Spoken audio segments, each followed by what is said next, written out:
Wanakandarasi na wasambazaji kadhaa waliowasilisha huduma na bidhaa kwa serikali ya kaunti ya Machakos wameibua wasiwasi kuhusu mamilioni ya fedha ambazo hawajalipwa na kaunti hiyo, wakidai kuwa maafisa wa kaunti wamekuwa wakiwatishia kila wanapojaribu kutafuta haki.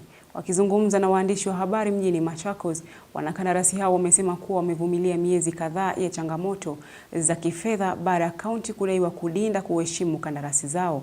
Wametoa makataa hadi mwisho wa siku ya Jumapili, wakitishia kupiga kambi nje ya afisi ya gavana kuanzia Jumanne hadi pale watakapolipwa fedha zao zote kikamilifu. Department in the year 2023-2024 na tangu to supply tumekuwa tukizungushwa sana. We've tried to follow the protocols ambazo mtu yote ambaye amesupply ana follow, lakini baada sisi kumaliza kusupply mambo iligeuka.